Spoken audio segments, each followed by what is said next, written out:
Hello and welcome to a special episode of The Big Picture. I'm your host Rausan Pereira. A special episode because it is part of Battleground 2018, and today I'm in one of the 5 states which is poll bound. Of course, the state that I'm in right now is Madhya Pradesh. There are several issues here to talk about and to put into perspective. Of course, there are several that top the agenda, like the farmer distress, anti-incumbency and few others. But we'll talk about those issues and a host of other issues as well to try and understand what the situation on the ground in Madhya Pradesh is like. To do that, I have with me on The Big Picture today an eminent panel. Let me introduce that panel to you. We have with us Santosh Muchhal, President, Indore Management Association. Also with us Gautam Kothari, President, Pithampur Audhyogik Sangathan. Divya, Raje, Bhonsale, Senior Correspondent, First Print, and also Professor Shankar, Garg, Advisor, Sage University, Indore. Thank you to all my guests for joining me on this edition of The Big Picture. I'd like to start with Divya first. Divya, let's try and put into perspective what are the factors that could influence the elections or the voters this time around. Well, this time around the Madhya Pradesh politics have taken a U-turn. Initially, people thought that BJP is going to come back in power. For last 1.5 years, it has drastically changed. So, currently you can't say which party is going to come in power because it's a neck-throat competition for both of them. But if you talk about the problems that the people of Madhya Pradesh are facing, there are many, but there are these problems that neither of the parties are facing at the moment or are talking about. So I'd like to start with that, basically, that migration becomes as one of the major problems that Madhya Pradesh is facing at the moment, and neither BJP nor Congress are addressing the issue. So migration, how is this becoming a problem? When we go to tribal belt towards Jhabba, Alirajpur, there are people who are migrating towards Gujarat for work, and that's only during the seasonals. Just when they don't have agriculture, they go there, they work as laborers, come back. That's also affecting education, that's affecting unemployment. So these are the kind of problems is what people of Madhya Pradesh should keep in mind, that there should not be a centric development in the state, but there should be an overall development in the state when we talk about, because eventually Madhya Pradesh again comes back in those backward class states, backward class development. Because if you talk about development in Madhya Pradesh, it's centric to Indore, it's centric to Bhopal and a couple of more cities, I'd say, but not beyond that. Not beyond that. It's one of the biggest states in the country with 52 districts, and still we're stuck at the same places: Indore, Bhopal, Gwalior. These are the kinds of cities that we're focusing on, but not other than that. All right. Santosh, is there a major divide really, if you look at Madhya Pradesh, is there a major urban-rural divide in the state? Let me first explain. Urban and rural development process is always a phenomena since independence. One cannot forget that India is a country with diversity. Same way, Madhya Pradesh is also have the diversity. Right from Neemuch to Jhabba to Jabalpur, MP state is also full of diversity. But at the same time, it's full of opportunity also. And fortunately, Madhya Pradesh state consists lot many good urban areas as well as rural areas also. When we address the urban populations at most, the last government which is running right now also, they focus on the urban development. We have the more than 5 smart cities in place. And out of that 4 or 5 smart cities, 2-3 smart cities are doing extremely well. It means the ecosystem of urban development is doing extremely wonderful. And when we talk about the development of urban development, for sure, believe me, it creates an ecosystem in the rural area also, because when we talk about the development of any organ, it's not an independent development, it's a development of entire body. So in my point of view, in last 15 years, by infrastructure point of view, there is a very big development. When there is a big development, you can't say that it is urban centric only. The road is passing through the rural area also, so it is taking care of the development of rural area also. At the same time, the industrial growth of the MP has been developed like anything. At the same time, agriculture development is into double digit. So when we talk about the development of agriculture, it means rural development is there. when we talk about the smart cities, it means urban development is there. So, Right. there is a balancing development in the MP state. Okay, there's a balanced development in the state of MP, and clearly the cities and the rural areas also are developing hand in hand, is what you're suggesting. Professor, you know, as far as development is concerned, do you believe that that is going to be a major poll issue this time around, and has development really taken place in the rural areas? At least in the towns, I have indeed seen in the cities, Indore, Bhopal and other places, there is a lot of development. The people in the cities also seem to be happy with what's happened thus far. Is that same development present in the rural areas as well? I don't think so that the same development is taking place in rural areas which has happened in urban cities. It is because of a large gap between the thinking and the vision of the government towards rural area and urban areas. People have become more richer in urban areas, but we can't say of rural areas. The state of farmers is very, very poor, and so many farmers have made suicide, and there have been lot of andolans for farmers movement. So, I think this issue will be a major issue as far as elections are concerned, if we consider only rural areas, and every party concentrates on rural areas or backward areas because they are the major vote catchers. So, this time the time is so less that people, means parties, are just believing on social media marketing like that, and nobody is concentrating on major issues. Means voter will make up his own mind and will cast his vote. So at the end of the day, voter is king. Yeah, at the day and for 5 years he is the beggar. So I think, and people are thinking of a change as well. Means no doubt previous government has made good progress, MP has come forward, but still it is not up to the expectations. Since I belong, an aspirational India is looking for much more, is what you're suggesting. Yes. All right. Gautam Kothari, you know, as far as the farmer issue is concerned, how big an issue do you think it really is? How distressed are the farmers, and what's being done really to assuage their sentiments at the moment?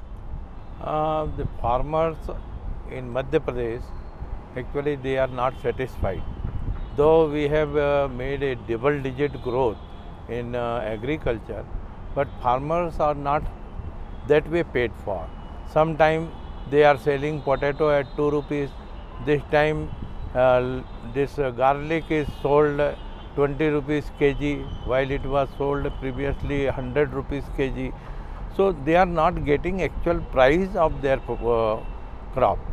So that's why they are not satisfied, and andolans are taking place.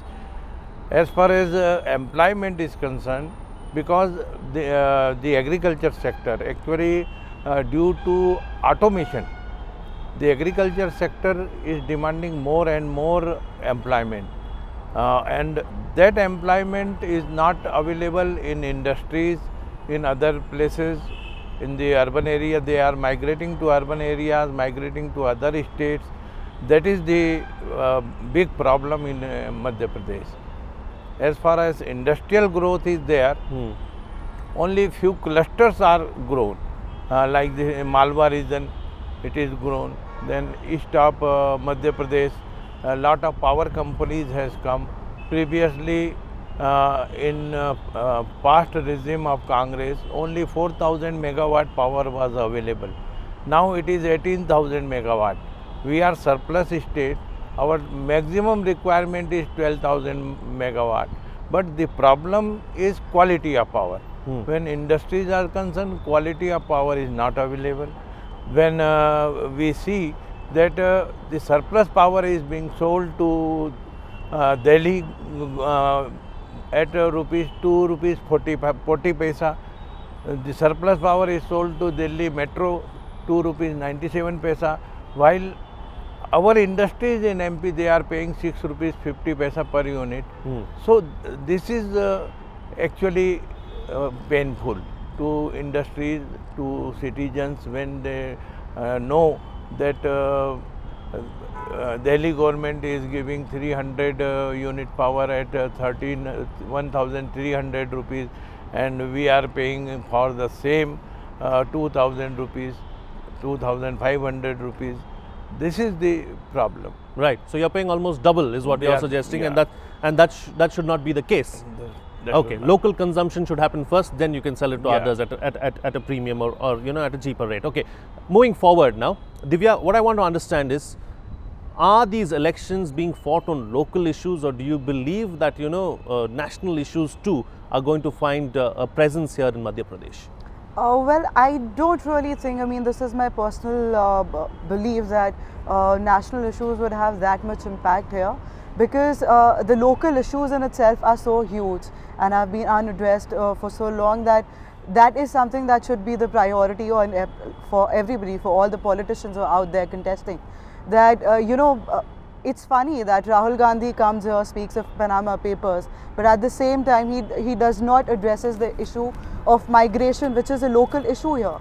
So, I mean, why would I be interested in talking about nationalism at first, national issues, when my own city issues, city level issues, booth level issues are not being resolved? So that's like I'd prefer that the politicians choose of discussing state level and booth level issues more than going national about it, because even Amit Shah, or for that matter Prime Minister, has come to Indore, and they've also spoken about things that were not related to Madhya Pradesh, and in fact they were related to the state as a whole. Yeah, I'm talking about the country. So when you're in a poll bound state, I think the priority should always be addressing the local issues, and that's what probably the people, especially from those who live in the rural areas, are willing to listen to. And you know, I'd also like to add a point Sir said about the electricity issue that's there. So I would like to tell you of an incident that there's a village here in Agar Malwa district, which is 130 kilometers from Indore or so. So there are windmills installed there, and they produce electricity, but that electricity is going to Rajasthan. And the same village where these windmills are installed, that has been, it doesn't have anybody living now. It was probably there were 200 houses living there for probably a year or two back, but they had to leave the entire village. Why? Because the electricity they did not have. And the same electricity which is being produced there is being given to Rajasthan. So why are we talking about other states or you know, other matters when you yourself can't give electricity to your own people, when you can't address the issue of migration, of the farmers, or education for that matter? So why would anybody be interested in knowing what exactly is happening in the country? Right. So there are far more local issues that need to be concentrated on, rather than bringing in the bigger issues that you know, that affect the entire country. Focus on the local issues is what you're suggesting. You know, Santosh, as far as you know, the Prime Minister is concerned, Prime Minister Modi has campaigned in various other states as well, and we've seen a Modi wave in some of the other states.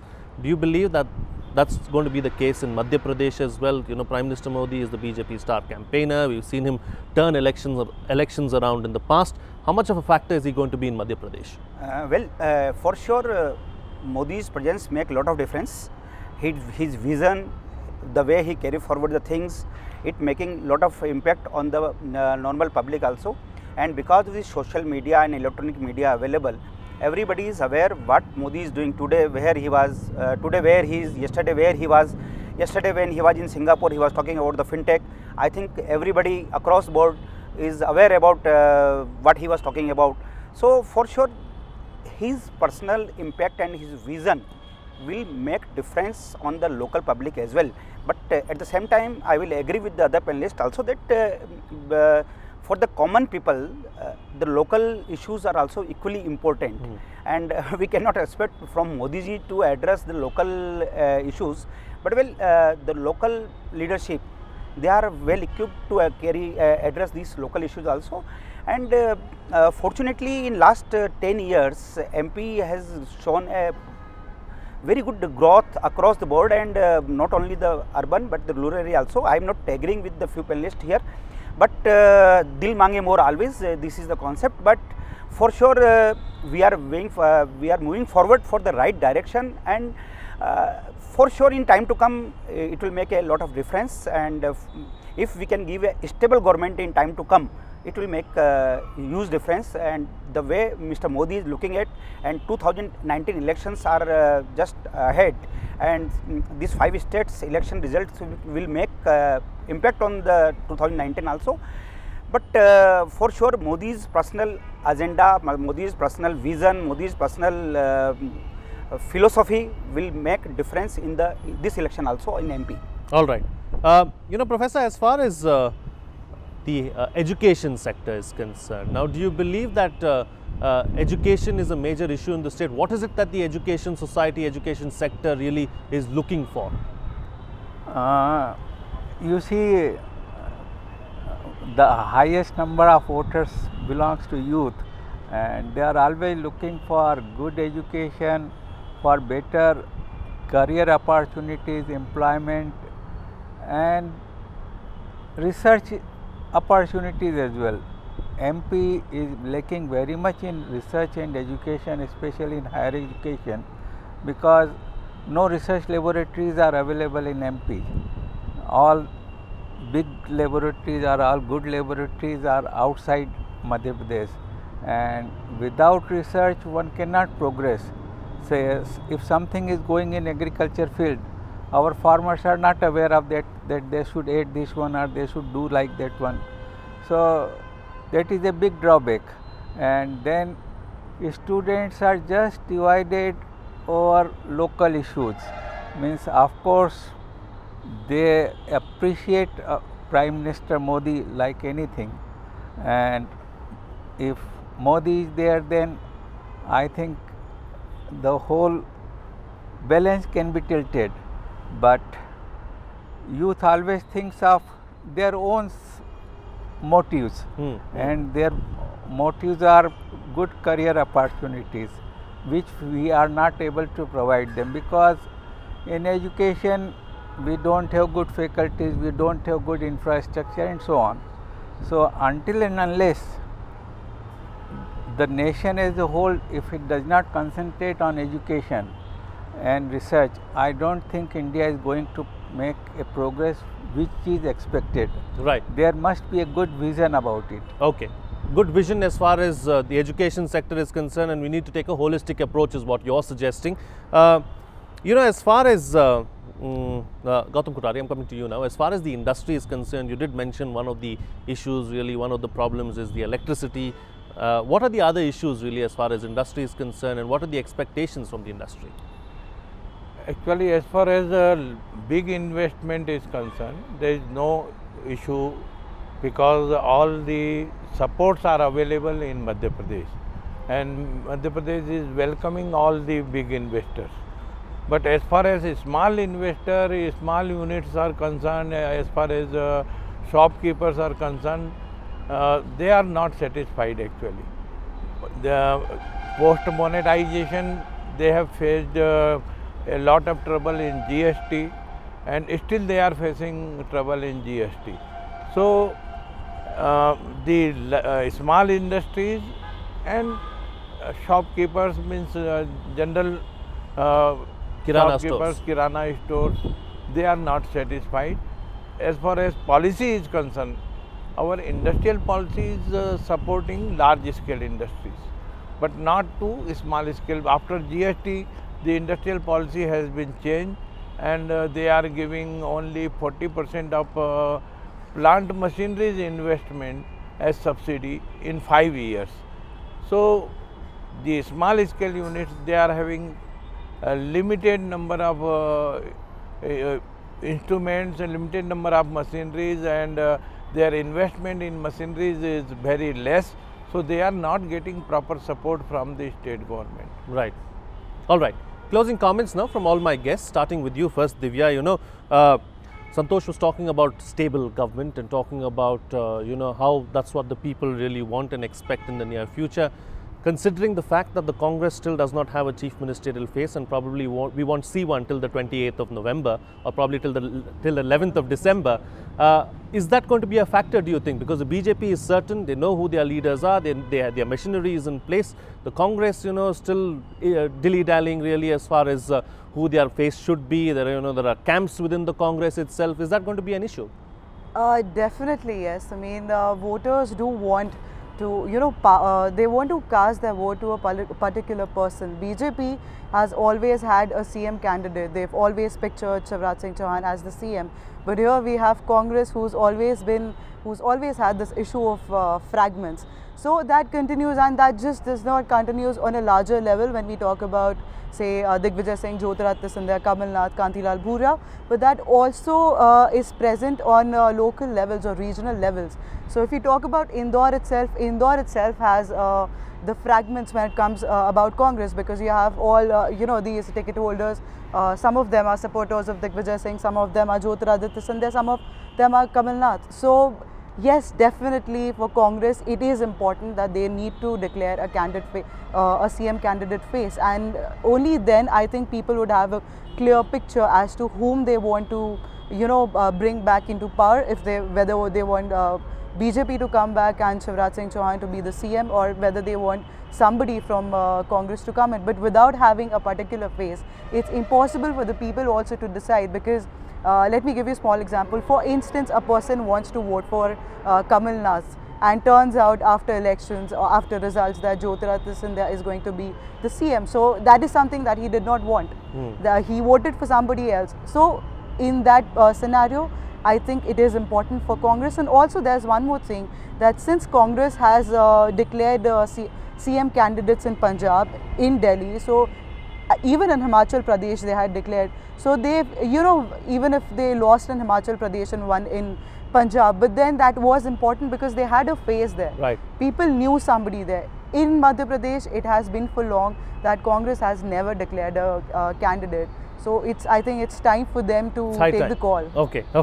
Gautam, Santosh, sorry, I beg your pardon. Is anti-incumbency a factor this time around, do you think?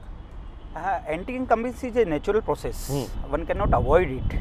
But in my opinion, for sure it will dent to certain extent, but not majorly. Because the work done by last government is wonderful in my point of view. And of course, people compare it with the 10 years of Congress regime, and when they compare it, there is a huge difference, South Pole, North Pole difference in the development. And believe me, now the people understand that development is the key of success. Development, without development, country cannot go on the global map. So the Modi's mission, that is Swachh Bharat mission, and this all are making a lot of impact on the mindset of a normal public, and anti-incumbency will be contra by these factors. Right. Professor, the tribal areas, the tribals of course have a different expectation altogether. Development, yes, is a part of their agenda, but it is not on top of that list. What is it that they expect, and what is being done for the tribals really? For tribal people, I think daily needs are enough, and if daily needs are provided to them, I think they are better off. But it does not happen every day or every month.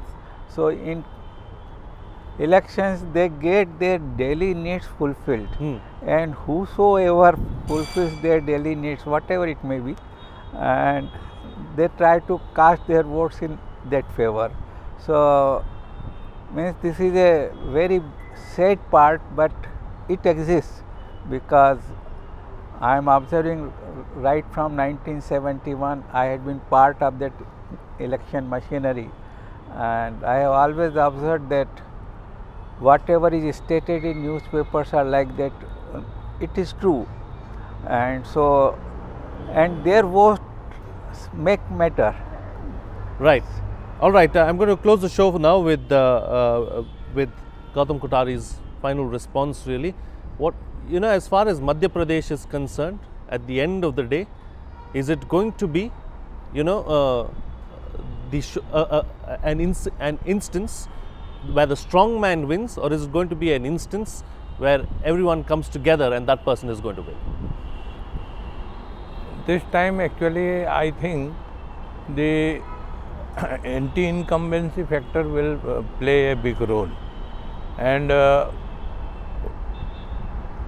who will win I don't know, but who will lose it will matter. One will lose, so another will gain, and that way this election process will be there. Modi ji is a good face, but this time there is no wave.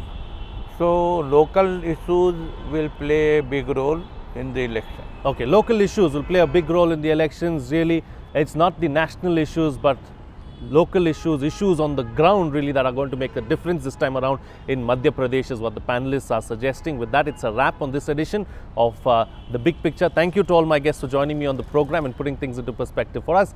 That's it from me. See you again next time.